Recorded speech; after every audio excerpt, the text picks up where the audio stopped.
Whoa, what? That's as loud as you could crack it. Just a noisy whack. That's the sleepy sign. Welcome to the Radical Parenting Podcast. My name is Tony Shawcross. Hey, I'm Kara Porba. We're joined today by a friend and colleague and someone both Kara and I have admired for a long time. Her name is Susan Campbell. Dr. Campbell, thank you for joining us. Thanks for inviting me. Susan's done a lot of work that relates to the radical honesty kind of sphere. And she has her most recent book, From Trigger to Tranquil, How Self-Compassion and Mindful Presence Can Transform Relationship Conflicts and Heal Childhood Wounds, is what we're here to talk about today. It's not primarily about parenting, although there is one chapter kind of dedicated to your relationships when you're triggered in relationship with your child.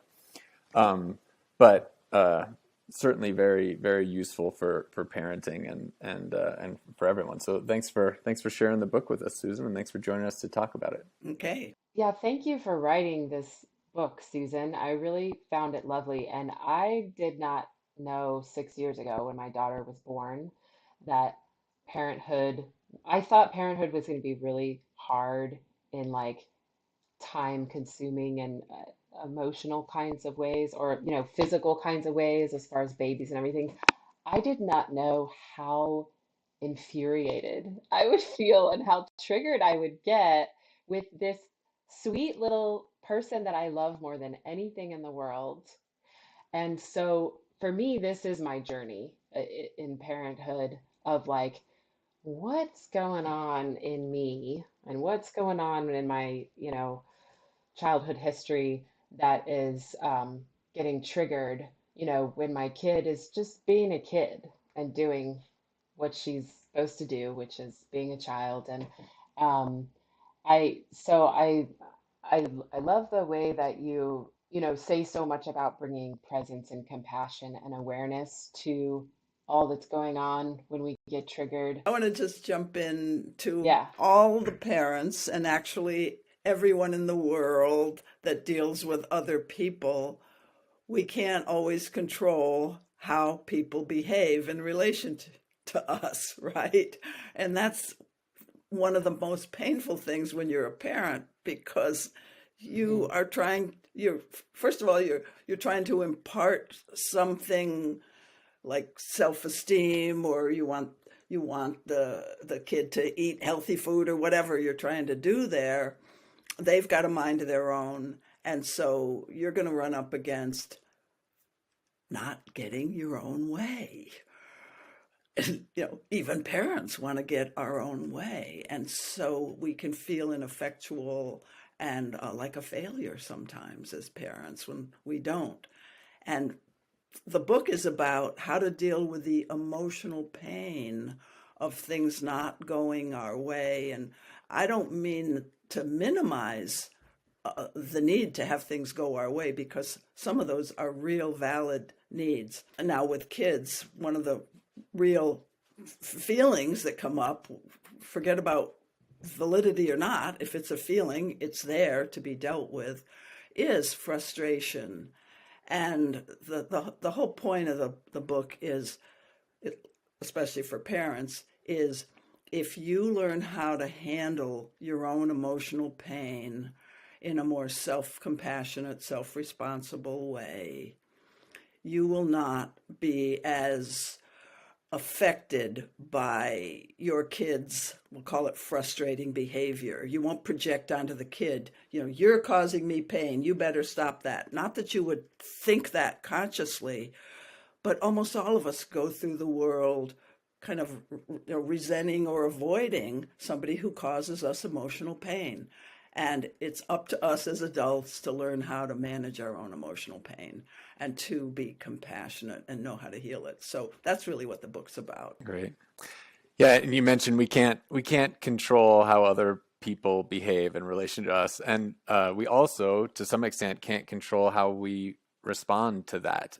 At least internally, we can control maybe to some extent how we choose to respond once we've noticed these things. But so many of us are just on autopilot. We have a physical reaction. We learned some way of fight, flight, freeze, whatever, fawn as we were young, and we are just pre-programmed. And to some extent, some people don't have control over how they respond, and none of us have control over like how our body reacts, at least hopefully. And that what this book is about is giving us some control over the decisions we make once we recognize how our bodies and minds react habitually to these frustrations or these other issues. So Yeah, there's first we want to admit that we sometimes are out of control of our own reactions. I sometimes say trigger reactions like a runaway freight train.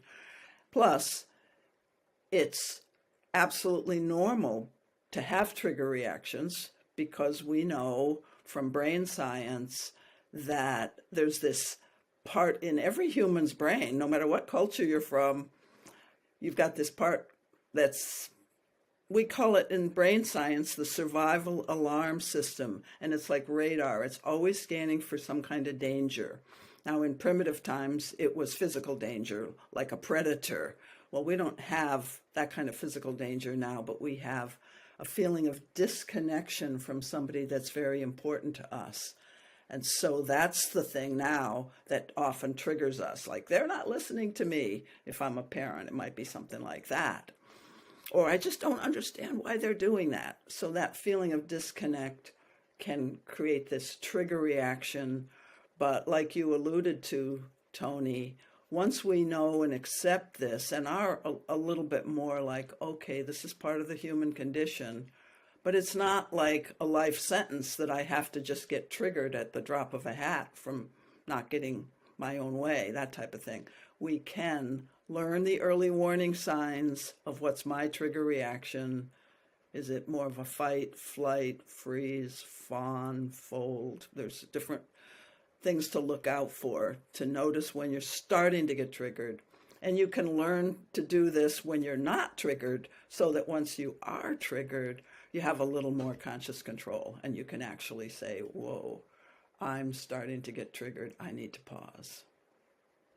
you mentioned in the book that we all, and you just said right now, we all have this, and most of us also have some real shame about it. Like, I don't like the part of myself that gets reactive and stops using my rational centers in my brain and just and gets sometimes mean. I just don't make good decisions, like I don't make compassionate decisions. I don't act in alignment with the decisions I've made about what I want my life to be about when I'm triggered. And so I'm pretty ashamed of it. And when I do it, and I try and hide it. And I think a big part of this book is just noticing that shame and that hiding and that avoidance is what makes the triggers perpetuate and be even more common. And I think the first step, you gave 5 steps. The book gives 5 steps towards moving from triggered to tranquil. And I think the first one is admitting and accepting you call it your insecurities. So not just your triggers, but your insecurities. Yeah. Let's talk about that one first. That one is actually the hardest to get past. That's the hardest, let's call them developmental tasks on your way from triggered to tranquil. Like you said, so many people just have this shame if I lose it, if I lose control of myself. And so the willingness to really go, I'm human. This is what happens to humans sometimes. The more shame I feel, the more I'm going to want to blame somebody else or make excuses. And I think we know that's not going to be helpful. So cradling my shame with kind of a compassion, like it's almost like hugging yourself when you notice that, wow, I feel like I'm some kind of a lesser human if I lose it. I just use that phrase because that's pretty common. So the first step is realizing we all have these trigger sensitivities. Some of us don't blow up or slam doors.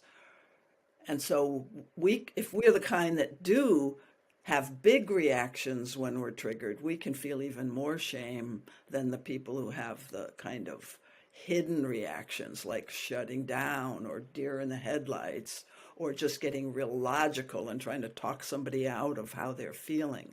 That's also a trigger reaction. But those of us who have bigger, more noticeable reactions, I want I want you to know that those people who are quieter about their reactions, don't compare yourself unfavorably to those people. And often you pair up. If you're like in a marriage type relationship, you'll pair up with like your opposite type. Somebody who has big trigger reactions will pair up with somebody who tends to shut down, because there's a lot of learning in that kind of pairing. But also, if you're the more vocal one, you might compare yourself. And I just want you to know, triggering is pretty universal, because no one got all their childhood needs completely met. And it doesn't mean if you're triggered or if you say you had childhood trauma, it doesn't mean that your parents were horrible people. It's not about that. It's just impossible for a parent to meet all the child's needs. They're going to have some inner work to do later on. Especially if they don't watch this podcast in general, especially. Well, I wonder if we should go through I all have five I of the have a steps. follow Yeah, up on go that. ahead, Kara. Yeah, so on this topic about shame, I have a question for you, Susan, that is for me like a real paradox that I wrangle with often. Um, through, our work in radical honesty, we do a lot of this kind of work with other people, right? In groups or in pairs or whatever, where we are being honest about our triggers or our feelings and being with our um, sensations and stories and all of that. And it sounds like you're recommending mostly doing this work on your own so that it doesn't end up triggering other people, or people get co-triggered together and then damaging the relationship and stuff like that. And so my question is, I'm really trying to sort this out of like, one of the main things I want to offer my child is um, the opportunity to not feel ashamed of emotions or feelings, or that like everyone gets upset, everyone gets sad, everyone has all these uncomfortable emotions. And a lot of children are taught that that's not okay and that you need to go be by yourself when that's happening and then come back when you're calm. And that I don't want to be around you when you're having big feelings. So, of course, we're not asking our children to go off and self regulate. I know that's not what you're recommending. And so for me, I'm like, when I do that for myself, when I say pause, I need to take a break, and I go off and I self-regulate, and then I come back. I my do you understand what I'm getting at? I may not be saying this very well, but what I'm trying to feel like, what's the difference between going away and but without shame, that like these feelings are not okay to have around other people. I have to do this by myself. Yeah. I think I understand her. I'm making up a really interesting question from what you just said, and what I'm getting at is what I'm thinking is, we don't want to teach our kids to be afraid of their big emotions. So what's all the emphasis on going inward? And so I make a distinction between when you're going to teach a kid about handling big emotions. There's a couple of different important parent strategies, and one of them is straight from radical honesty, although it's it's a clearing practice. We can teach our kids, okay, we're mad, let's have a structured clearing, because I do not believe in people just reacting from the trigger, because from the trigger there's a fear story, there's a fear underneath the every trigger that's like, I'm being criticized, I'm being put down, I'm being judged, I'm not enough, I'm not loved. And I don't want people to be fighting from that fear place. But if that's coming out, and we need to just, in a structured, safe way, teach a child how to discharge that, we can have like, well, like I was watching TV the other night, and they had these noodles. We in the '70s we used to have these batakas to, hit something. Well, they were beating up something with a swim noodle, But having people be able to express, I am so mad, boo, but you set it up so that it's a structure, or you set up like a resentments and appreciation structure, so it's a practice. You can you can you can even teach kids how to do that, but you let them know we only do that when we go into kind of like this conscious space. We're going to walk into this room, and we're going to create, whether we put little noodles all around the room or light a candle, but you somehow have to symbolize, at least in my world, that this is a different environment where it's safe to let it all hang out. And we're both going to do it too. And I'm going to say, I am so mad at your school teacher. And, you do your little, your little inner child thing as a parent. But you can kind of create, you have to have a few ground rules, but you can create a ritual with children, just like adults, like an adult couple has a clearing the air practice. And I teach a number of different clearing the air practices in the book. But one of them is the radical honesty. I resent you for, and I appreciate you for. But there's quite a few different ones. I'll give you another one. Something you did that created distance from me, and I expressed that, and then something you did that created closeness from me. It just, so that's a two question clearing practice. And what clearing practices are, for those who aren't familiar with this, it's a way to handle feelings that have built up or that are beginning to build up. And you don't want them to just be swept under the carpet. You want to move the energy so that, let's say you start with anger, you usually soften once you allow the anger layer to come off, because the anger layer is about protecting yourself in some way, or marking a boundary, or saying this is not okay with me. And right underneath that, once you feel you've brought a little self-support to your world, you're a little safer to feel the softer feelings like, oh, I was so hurt when this happened. So, and all that is clearing. Now that's one thing a parent can do with big emotions. The other one is co-regulating the child when they're having a tantrum, but being there, get in their space with them, possibly holding them, possibly just staying with them, tracking them. In a neuro-linguistic program, it's called pacing. You just kind of get into the other person's rhythm and be there with them. But co-regulation, classically, is when the person is scared, bringing some safety and compassion to their world. And it's a lot like hugging somebody when they're upset. Now, if the child is flailing about and not allowing you in close, then you just stay at whatever distance feels safe to the child, and just not co-regulate isn't probably the right word, but just pace their energy so that eventually you come in some kind of synchronization, and then they feel safe again. Because triggering and all this acting out behavior, it's all about the child not feeling safe. Great, thank you. Yeah, we've been studying hand-in-hand parenting and a number of other approaches that are real big on staying with the child through their discomfort, and giving that message of like, everything you're feeling is okay, and I'm right here. I'm here with you. Yeah. Yeah, and that's, if those who read the book will see, that's what we're trying to do with ourselves as adults. We're trying to say to that wounded child part of yourself, when you're doing this 5 steps to trigger work, you're trying to say, you're not alone. I'm here with you. but the I that's here with you is the bigger awareness space that we also call the noticer. Yeah.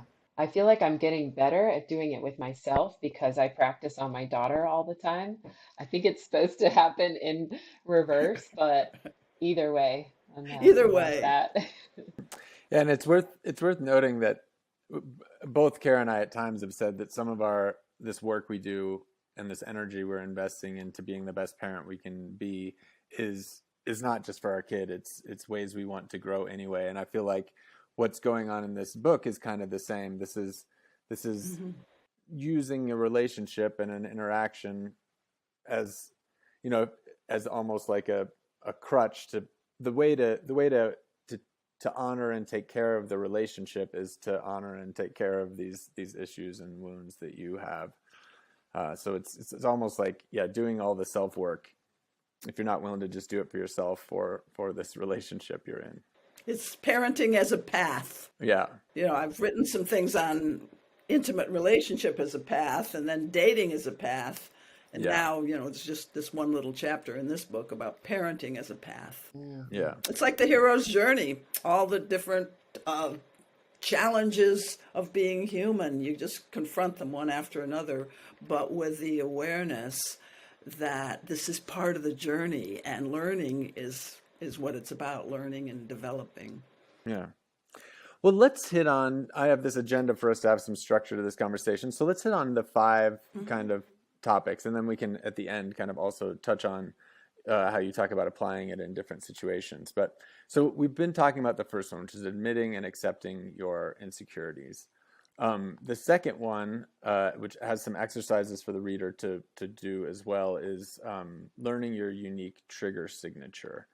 So talk to us a little bit about that, Susan, and maybe tell us even about your unique trigger signature. Oh, good. So this chapter, and this is learning the early warning signs of I'm starting to get triggered.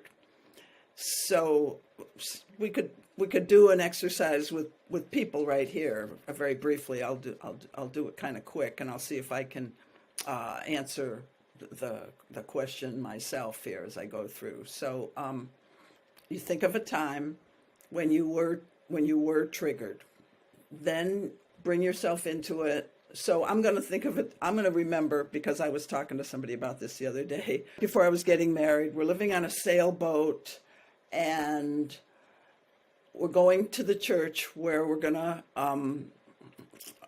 get married. And we're climbing up the stairs of the sailboat to, go on shore and go to the church. And my hands are full. I'm carrying all this stuff, and he's going up empty-handed. So I get my what about me? I'm always the workhorse. I'm not loved. I'm not cared about. Okay, so the story. So first you think of the incident, then you think, well, what was the story that played in your mind? I'm not important. What about me? And then the next thing you think of is, what did the body sensation feel like? Well, it was a lot of heat in the middle of my body. Then what emotion was that? Well, that was actually anger. And then some shutdown. There was some shutdown right after that, like closing my heart down. So if you remember, like, what did you think? What did you feel? And what did you do? I did nothing. I said nothing. I just clammed up and, played the role of the good bride to be and just stuffed it until much later. So, okay, so that's one incident. And I do an analysis of 5 or 10 of these when I'm not triggered. And I see, is there a pattern? What do I usually do? What do I usually feel? What do I usually think? And I can get a pretty good idea then that I don't say anything. I wind up feeling sorry for myself. I carry resentment, and I have the story that I'm not important. So that becomes, when I start to feel any of those early warning signs, then when I'm actually in a situation where I'm being triggered, I'm a little more ready for it. And so then I'm ready for that next step in the book, which is to pause at the first sign of triggering. But the idea of knowing your unique trigger signature is actually, it gives you some power over what's usually a very automatic sequence that happens in the nervous system, because you're beginning to understand, oh, this is what trigger reactions look like. And they have kind of a pattern to them. So that's that next step. And I recommend couples, as soon as you're willing to do that, you share your information about that. And families can even do that too. If as the kids get a little older, can everybody sits around and says, okay, here's what happens when I'm triggered. What happens when you're triggered? And people can begin to get that kind of more psychologically sophisticated language going, because kids get hardly any help putting their feelings into words or understanding psychological concepts. This is kind of news to me that like I get triggered plenty and I never really traced it back to like the same core fear every time. And do you think that most people have like one basic underlying fear or One or maybe one two. or two? Most of us have Yeah, and one. that all our triggers come that can be traced back to this same pattern. Yeah, that's Yeah, really and core fears are attached to the core developmental needs that every one of us have as children. And in order to grow up healthy, you need things like loving attention. You need to be reassured when you're afraid. So that's co-regulation. You need to feel protected. Like it's not too good if you're scared of your parent, but a lot of us are scared of our parent, you know. So when I talk about triggers in this book, we're really also talking about developmental traumas, which are simply times that your core needs like that for attention and safety and co-regulation weren't met. That's considered a trauma. hmm And for those who aren't practiced at doing this, the book does just give you kind of an exercise to do, and I like it because the exercise, which is when you get triggered, like write down the feelings that you're having, write down the sensations that you notice in your body, the specific sensations where they are, write down the thought patterns that are happening. And Kara, when I did this exercise, they weren't all the same. I mean, maybe on some level they did like kind of boil down, but there were two or three kind of familiar themes that seem to keep coming up. And just doing the exercise is building that muscle, is the practice, and it requires a pause. It requires that kind of noticer to step out, where you're not just at the whim and at the mercy of your reactivity. You are forcing yourself to sit in this noticer position that's saying, okay, I'm having these kind of thoughts. I'm wanting to do this or that. I'm having these body sensations. So the practice is the execution also, which I really appreciated and appreciate Yeah. and want to keep doing it. I mean, if all you did out of this book was practice this thing and never got any further, you'd still be getting like 90% of the value of this book, in my opinion. That doing that trigger signature exercise also helps you with acceptance, because after a while you realize, well, that was kind of what people do when they're upset. Yeah. Mm. Cool. I learned something doing this. I just did it briefly I got triggered the other day with a coworker of mine, and because it was so fresh, I could remember that the very first thing that happened was I said something sarcastic. And so I wrote that down, and then I'm like, oh man, that is like the first thing for me. That's my first sign. It's like as soon as I start getting sarcastic, like I know something's up. That's great. That's really a good one. Yeah. One that a lot of people don't realize until they've read the book. One of the early warning signs for many people is having a judgmental thought, or a thought like, why didn't they? Or why don't they? Or would have been so easy for him to do it in this way that didn't trigger me. All of that Hmm. means you're triggered. Yeah, I appreciate you for putting all that about the judgmental thoughts in there because that is a big one for me too. Yeah, we think I it's our normal never, personality, but I know, it's I not your thought, right. normal personality. I did not think of that as being triggered, but I can see how, there's something going on there Mhm. when I want reality to be different than it is.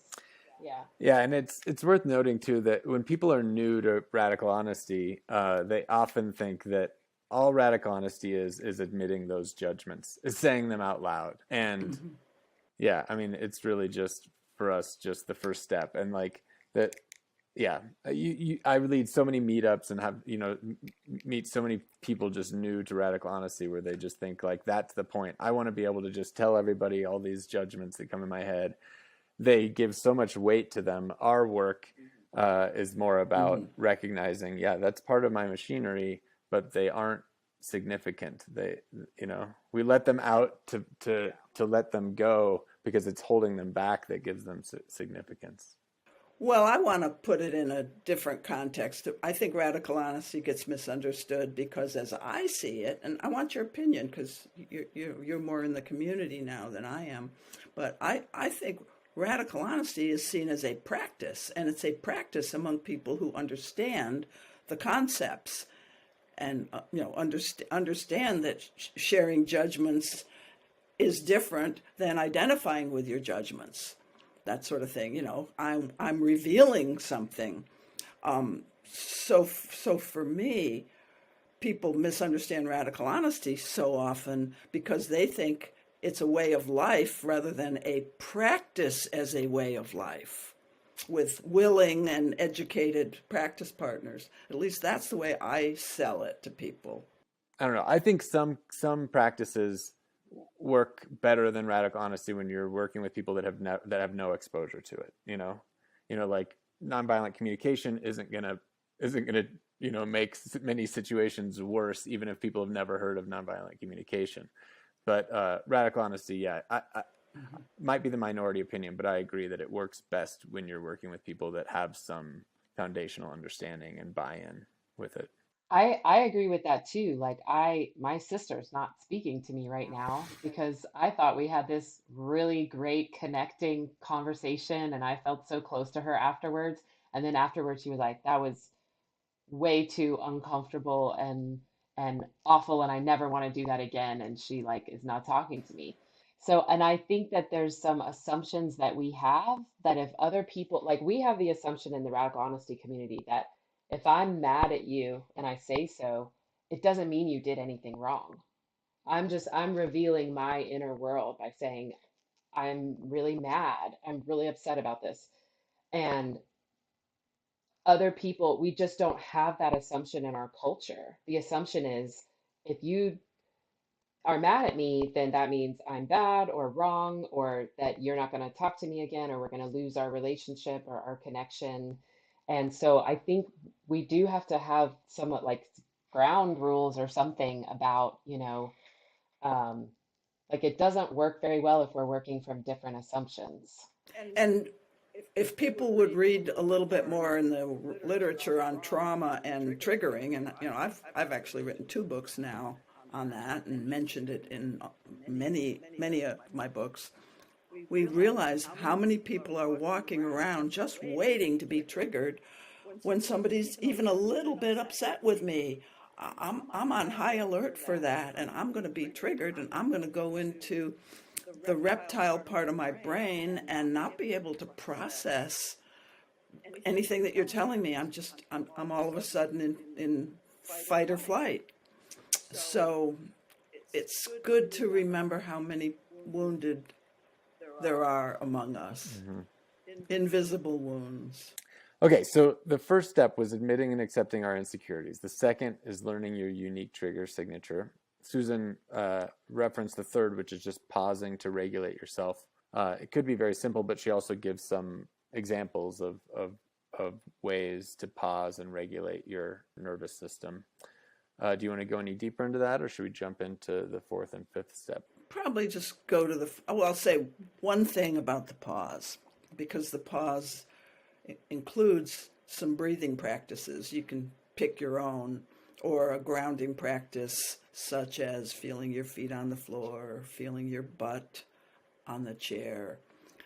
But the big deal about the pausing is you're breathing to open up more space, more capacity to hold a bigger charge inside of you. You really need to be doing conscious breathing and activating the witness at least a little bit, the ability to notice and observe, okay, my breathing is shallow, or I can feel the air going in and out my nostrils. So if you start with that, you've activated your noticer, and then you can really go into the fourth step is the big healing practice, healing childhood wounds. Good. And I call that compassionate self-inquiry. And you start with the memory of a painful incident. You don't have to define it as triggering. It just was hurtful or felt lousy. And start with that memory. And I start breathing and opening up space and bringing back the picture of my husband going up the stairs. I mean, it sounds like such a minor thing when I think about it now, going up the stairs, not carrying anything on our wedding day. And so I bring back that, and I feel that young bride with all her issues, and I begin to open up space for, okay, what else did she feel? And so you start to let in the experience of this recent or a long past triggering incident. So you're doing this self-inquiry either right after a pause, when you got into it with your mate. So, you were like arguing and then you paused, or it can be a day later or a month later when you get to this, but you start with that, bringing back that feeling and that sensation and that story, I'm not important. And as you sit with that and let the feelings move, you're just witnessing and being with. You started with something painful, so you begin to activate kind of, oh, this is a hurting part of me that deserves love. So I suggest actually to people that you see this hurting part of you as a much loved child, and you just attend to that. If this was really your child, you wouldn't tell it to get over it or stop crying. You would want to comfort this child. So we use that kind of good mother suggestion as the template for doing self-compassion work. And when I guide people, some people can guide themselves, and it's all scripted in the book, but when I guide people, often a childhood memory will come up. It's not necessary for your healing for a specific memory to come up, but it often does. Like, oh, all of a sudden I'm remembering how I felt standing. I'm like 5 years old. My father was supposed to pick me up after school, and he forgot, and I'm just standing out there by myself, and it's starting to get dark, and then a person will remember that and feel sorrow. So people have to get over the idea that you shouldn't feel sorry for yourself. This is more like feeling sorrow with that little person and for that little person. And somehow through that, you expand your capacity to handle emotional pain, because you're dipping into the pain with self-support. And that's the key to healing. And I think we all have a big reparenting job to do for ourselves and for each other. So that's the compassionate self-inquiry piece. And that's step 4. That's step 4. And then the last step, Kara, anything you want to say about step 4? Oh, I'm feeling a little emotional right now because that's what I want to give my child, the first time around.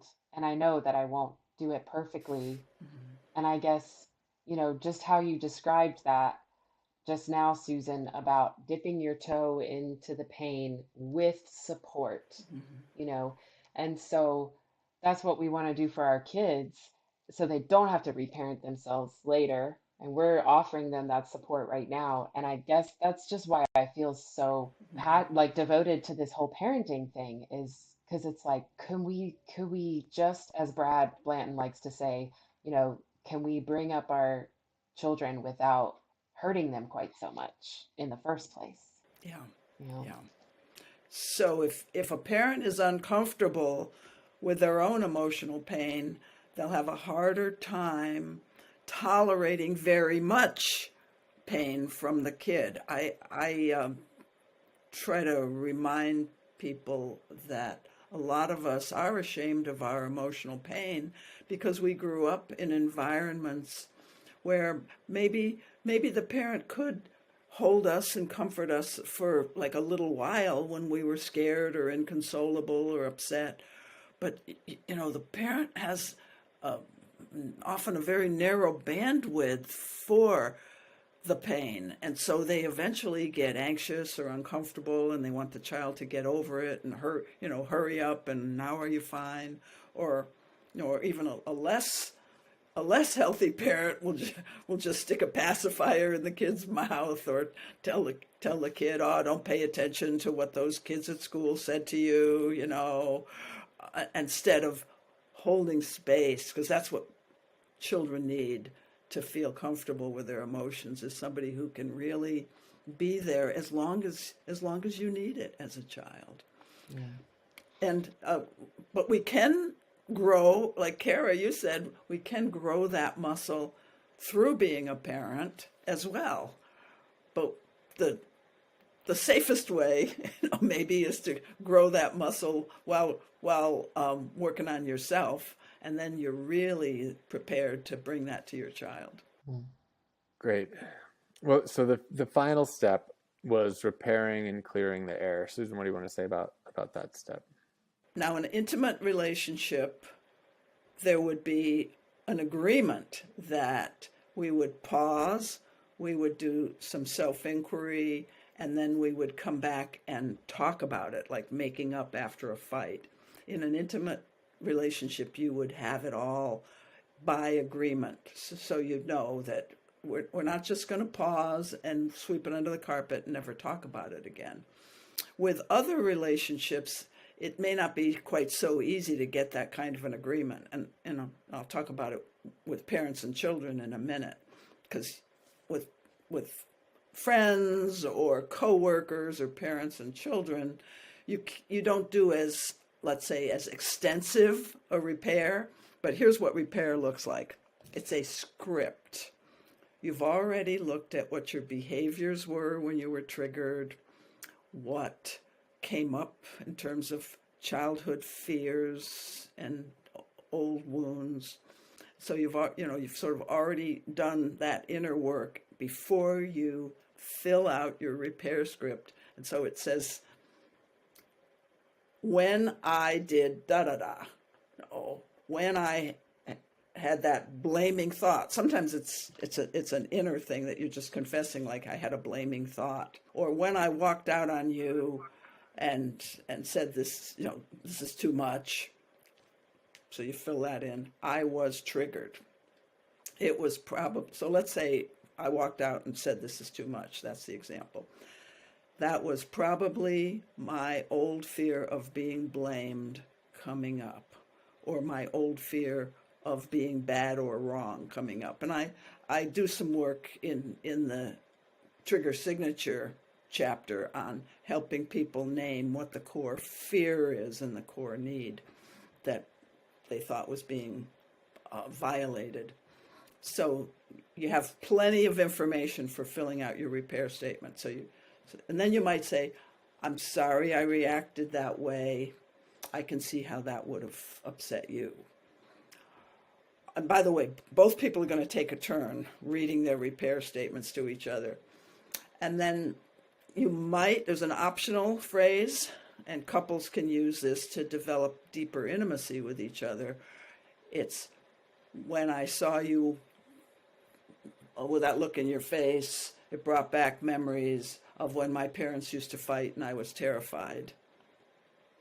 You may or may not add that childhood reference in. And then the final thing is, and I need your help to feel that I'm not being blamed, or I need your help to feel that I am good enough. And that's the end of the repair. It's all about yourself. And it's just reporting and being transparent. And it's, in a way, again, teaching you how to accept that this happened. I don't have to make excuses. I don't have to blame you. I have this sensitivity and I'm still okay. I'm still a worthy person. So it affirms that when you do these trigger repairs publicly. But not all relationships are a good candidate for using that repair. So sometimes you might simply, let's say you got triggered in a group. There's 2 chapters on what to do if you're triggered in a group, or you're a leader and somebody gets triggered in a group. So you might get triggered in a group, and then the next group meeting, let's say, you want to come back and repair. So you say, when I said that thing about Tony's nose, I was triggered. It was probably no, you don't go, you don't actually go too much into it. When I said that thing about Tony's nose, I was triggered. If I had it to do over again, I would have said, I'm afraid Tony doesn't like me, or whatever you were able to reveal about fears. So it's like maybe 2 sentences in a group that doesn't already have a repair agreement. And with children, you would keep it kind of simple too, like, I'm sorry I yelled, and then you would really say, I'm sorry, I'm sorry I yelled at you. I was triggered. If I had it to do over, I would have told you. And you don't refer to your old fears or anything. You just say, if I had it to do over, I would have told you that I was scared you were going to hurt yourself. So different scripts are useful for different types of relationships. Great. Yeah, and with all of this, I just appreciate, and when you get triggered, it is different parts of your brain kind of taking over, and your whole brain is still there, your whole brain is still active, but we talk about like amygdala hijacks and stuff like that because we know that, brain science has shown that those fear center parts of your brain, those things that deal with threats and perceived threats, real or imagined, have some kind of primacy over the more rational, the parts of your brain where you do have compassion, where you do have rational thought, where you do have forward thinking, like, I want to invest in this relationship in this way. They take a back seat, those parts of your brain. And so, yeah, these exercises in From Triggered to Tranquil are a lot about just acknowledging this part of my brain is here. We aren't going to get a reverse lobotomy and get rid of those parts of our brain. But we need to pause, and we need to do what it takes to bring this frontal part back. I was reminded. And if you understand the triggering process, you are less likely to have your amygdala get hijacked by bad actors who are doing that kind of manipulation, put down as let's call it as a negotiation tool or as a power tool. Mm-hmm. Yeah, I've been in relationships in my life where my partner's reactivity was just like a kind of like a perfect storm with mine, where it would just kind of it would just be amygdalas and hypothalamuses and pituitaries and adrenal glands communicating back and forth, not the rest of our brains. And so this pause and this exercise would have been really good. And in many of those too, we know that, like, on some level, without any brain understanding. I never had any understanding of trauma brain. I never had any studies of any of that.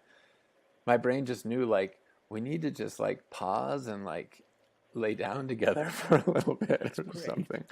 Yes. But yeah, the more that I've learned about polyvagal theory and reading books like yours, the more that I've realized why that is necessary and what's actually going on in our heads. So. Yeah, and with couples, you can learn what helps to calm your partner's nervous system. You mentioned lying down together. And for some people, a soothing touch, if you're not too triggered to hold enough space for them, a soothing touch, or just getting out of your mind stories and into your body together can be a wonderful practice. Yeah. Kara, what closing thoughts do you have for us? We've got about 5 minutes left. Yeah, well, I have another quandary. I wonder, Susan, if you could talk about, like, do you differentiate between um, just plain old everyday emotions and expressing those in a congruent way, um, versus like being actually triggered, like frontal lobe is offline and working? Mm-hmm. So, because for me, you can tell maybe that I have like, I must have a chip on my shoulder about this on some level. There's some judgment I feel like in our culture that being calm is better than being emotional. And I like being calm too. I love being calm.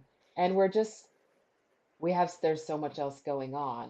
So for me as a person who likes to retreat and hide and run away, my work, in radical honesty has been to like express and come forth and stand up for myself and stuff like that. And so for me, it's this balance beam act of like, when am I expressing myself congruently in an emotional way? Because we don't want to just, like you talk about in the book, just talk about our feelings in this logical, rational way. We want to actually feel them and talk about them and share them and experience them, and going off into like a reactive shitstorm and, you know, be be blaming or shaming or whatever's going on with our reactivity. And you kind of answered this earlier, Susan, when you said like it's about having being conscious and having like a structure or some ground rules or something like that. But yeah, so I might be just asking the same question again, but what do you think? Oh, it's a good question. I want to pick up on one little piece of what you said and then answer the question. Um, the first part of what you were saying suggests that a lot of us were shaped and almost shamed into being quiet, good little people.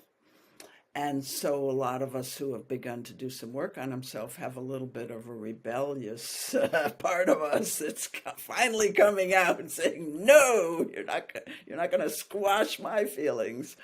So that could be integrated or not integrated, that rebel part.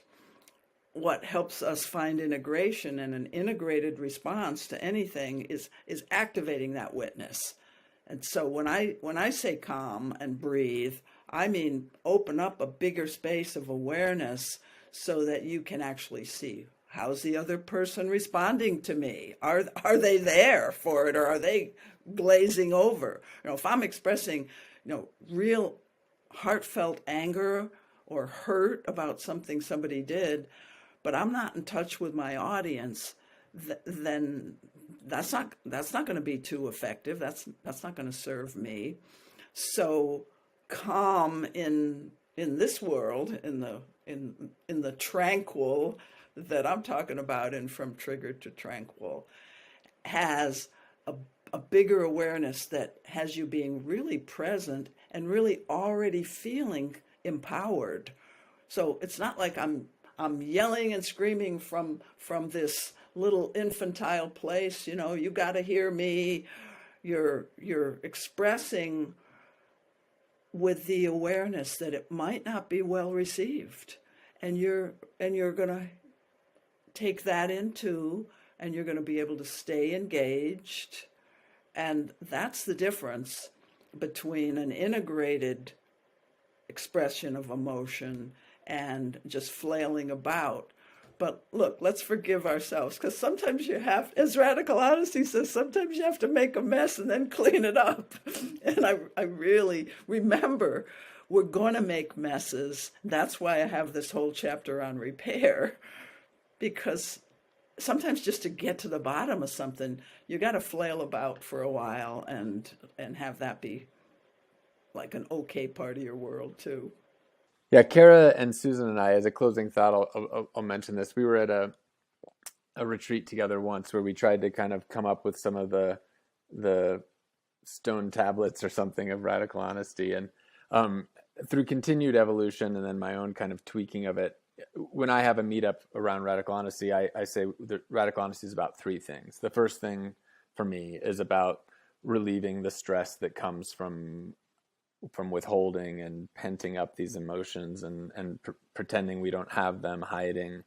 The second is learning how to better connect and interact with people in a more intimate and authentic way. This book is definitely about those two things, but I think it's also really about the third thing that I say radical honesty about, and Brad does too, which is shifting from being a reactive product of past experiences, an autopilot reactive machine in our life, into being a conscious creator of ourselves and of our life, where we aren't just automatically triggered and reacting in the way we were programmed to, but we're moving past that. And so this book to me really embodies all three of those goals that I've committed a lot of my life to, and especially that third one. So thank you, Susan, for writing it. Thank you for giving people just real kind of concrete tools for shifting from being that reactive product of past experiences into being a conscious, deliberate creator of our life. Great to be with you guys. Thank you, Susan. All right. You're listening to the Radical Parenting Podcast. You can watch us at radicalhonesty.com, anywhere where you listen to your podcasts, also on YouTube via video, and on FM radio in Denver Open Media, 92.9, 89.3 HD3. Thank you for joining us, Susan. You've been listening to Susan Campbell, PhD, talking about her new book, From Triggered to Tranquil. Thank you very much.